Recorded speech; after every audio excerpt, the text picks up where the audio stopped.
কখনোই যাননি বিশ্ববিদ্যালয় ক্যাম্পাসে, অথচ এমবিএ সার্টিফিকেট দিয়ে নিয়েছেন অফিসারের চাকরি। শুধু তাই নয়, নিয়ম ভেঙে পেয়েছেন পদোন্নতিও। এমন অসংখ্য অভাবনীয় ঘটনা ঘটেছে ইসলামী ব্যাংকে এস আলমের প্রত্যক্ষ নির্দেশে। শুধু তাই নয়, 2017 থেকে 24 এর মধ্যে 48 কর্মকর্তাকে নিয়োগ দেওয়া হয় সে সময় প্রধানমন্ত্রী কার্যালয়ের নির্দেশে, যাদের সবাই ছিলেন ছাত্রলীগ কর্মী। আর এসব নথি এসেছে 71-এর হাতে। এস আলমের ব্যাংক লুট নিয়ে 3 পর্বের ধারাবাহিক তৈরি করেছেন আব্দুজ্জাহের আনাস। আজ দেখুন দ্বিতীয় পর্ব, ছবি তুলেছেন মিরাজ সুমন।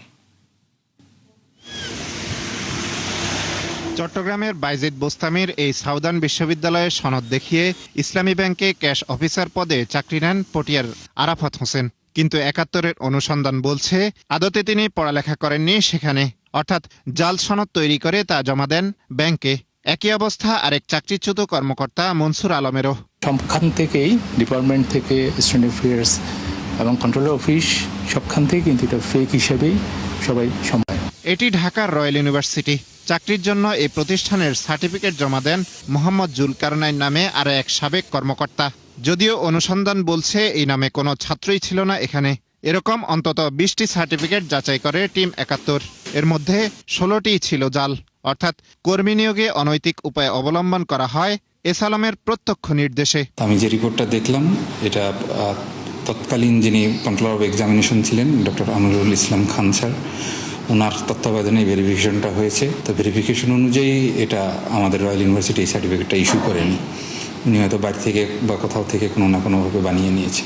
অনুসন্ধান বলছে 2016 সাল থেকে 2024 সাল পর্যন্ত ইসলামী ব্যাংকে নিয়োগ পান 10,832 জন, যার মধ্যে 8,104 জনই চট্টগ্রাম জেলার বাসিন্দা। আর শুধু পটিয়া উপজেলারই 5,000-এর বেশি। 2,500 পড়েছেন চট্টগ্রামের 6 বেসরকারি বিশ্ববিদ্যালয়ে, যার মধ্যে বিজিসি ট্রাস্ট ও পোর্ট সিটি ইন্টারন্যাশনালের 979 জন। 5ই আগস্টের পর ইসলামী ব্যাংকের পক্ষ থেকে এসব প্রতিষ্ঠানে সার্টিফিকেট যাচাইয়ের জন্য পাঠানো হলেও সাড়া দেয়নি প্রতিষ্ঠানগুলো, যদিও উল্টো দাবি করছে ওই 2 বিশ্ববিদ্যালয়। আমাদের কাছে শুধুমাত্র অ্যারেঞ্জমেন্টের কথা বলেছিল, আমরা পূর্ণাঙ্গ সহযোগিতা করেছি এবং ওনাদের যে অফিসাররা আসছিলেন সংশ্লিষ্ট, তারা নিজেরা ভেরিফাই করে এটা নিয়ে গেছে। যে সার্টিফিকেটগুলো আপনারা ভেরিফাই করতে চাইছিলেন, ওই সার্টিফিকেটগুলো আবার পাঠান। আমরা আপনাদেরকে সর্বোচ্চ সহযোগিতা করে আমরা অ্যাজ আর্লি অ্যাজ পসিবল আপনাদেরকে এইগুলো একটা আনসার দেব। সেগুলো দেশে সম্ভবত ছাঁটাইয়ের পরে অর্জনা হতে, ছাঁটাইয়ের আগে পর্যন্ত তারা কিন্তু কোনো রেসপন্স করে না। এখন তারা রেডি।